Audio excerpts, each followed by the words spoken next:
दोस्तों नमस्कार।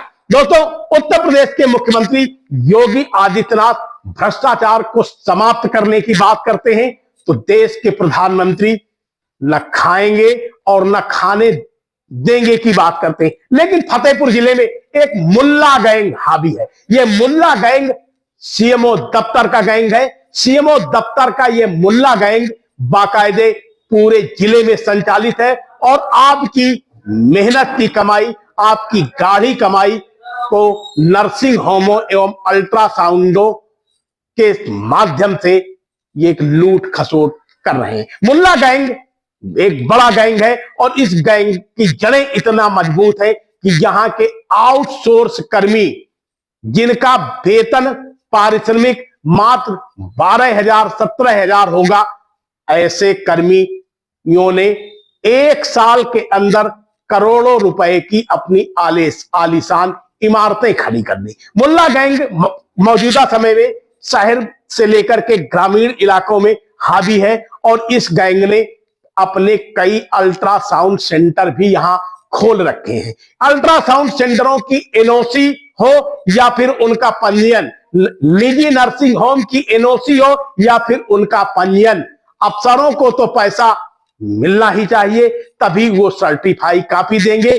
साथ में जो मुल्ला गैंग के सदस्य हैं उनको पार्टनरशिप भी चाहिए। पार्टनरशिप मौजूदा समय में हदगाम, खागा और थरियाओं के कई अल्ट्रासाउंड सेंटरों में चल रही है। हालांकि इनके मालिकान स्वीकार नहीं करते हैं कि इनके ये अल्ट्रासाउंड केंद्र में कोई पार्टनर भी है। लेकिन जिस तरीके से इन अल्ट्रासाउंड सेंटरों में नियम के विपरीत कार्य होते हैं और जग जाहिर होता है, उससे साफ लगता है कि मुल्ला गैंग का इनको आशीर्वाद प्राप्त है। मुल्ला गैंग कोई आसान गैंग नहीं है। मुल्ला गैंग की जड़ें सीएमएस दफ्तर, सीएमओ ऑफिस से लेकर मेडिकल कॉलेज तक है। और इतना ही नहीं, यह मुल्ला गैंग विभिन्न विभागों में भी अपनी जड़ें मजबूत किए हुए है।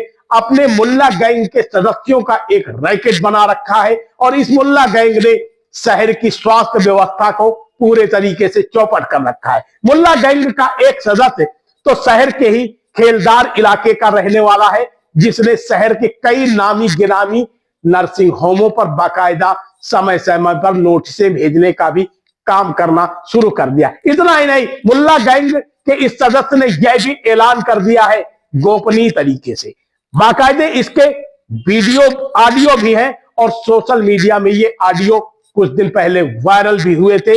हालांकि अब फिर से लोग वायरल करने का मन बना रहे हैं। मुल्ला गैंग के इस सदस्य का साफ तौर पर कहना है कि मेरा सीएमओ बन जाने दीजिए, जिस दिन मेरा सीएमओ बन जाएगा इस जिले में नर्सिंग होम मेरे होंगे। यानी मुल्ला गैंग अब आने वाले समय में एक छत्र राज्य करना चाहता है और मुल्ला गैंग की ये आउटसोर्स कर्मचारी बाकायदा जिले की स्वास्थ्य व्यवस्था को ही चौपट करने में नहीं लगे हुए हैं, बल्कि सभी नियम कायदों को बलाए ताक में रख करके जिन नर्सिंग होमों के मानक पूरे नहीं है, जिन अल्ट्रासाउंड सेंटरों के मानक पूरे नहीं है, उनको भी एनओसी जारी की जा रही है और मनमाने तरीके से उनका पंजीयन भी किया जा रहा है। डॉक्टर हो या फिर ना हो, यानी रजिस्ट्रेशन के मानक पूरे हो या फिर ना हो, लेकिन मुल्ला गैंग की सेहत में इस पे कोई फर्क नहीं पड़ता है। वास्तव मौजूदा समय में भारतीय जनता पार्टी की सरकार है और भारतीय जनता पार्टी के जिला अध्यक्ष से लेकर के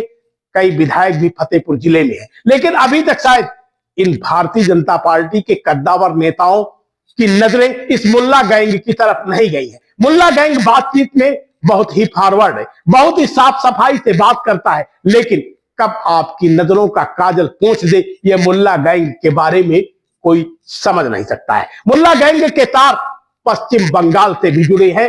दोस्तों, आप बने रहिए सबक समाचार में। हमारी खबर को लाइक करिएगा, कमेंट करिएगा और अगली खबर में हम आपको बताएंगे कि फतेहपुर जिले में किस तरीके से मुल्ला गैंग पश्चिम बंगाल के दर्जनों अनट्रेन्ड डॉक्टरों, झोला छाप डॉक्टरों को जिले के कोने कोने में बैठाल करके भगंदर, बवासीर सहित विभिन्न तरीके के ऑपरेशन ही नहीं करवाता है, बल्कि उनके चिकित्सक के जो केंद्र है और उनसे बाकायदे माहवारी वसूल किए जाने का काम करता है। दोस्तों, ये मुल्ला गैंग के साथ बाकायदे पश्चिम बंगाल से जुड़े हैं। फिलहाल सबक समाचार में बने रहिए। बहुत बहुत धन्यवाद। आप देख रहे हैं शपथ समाचार।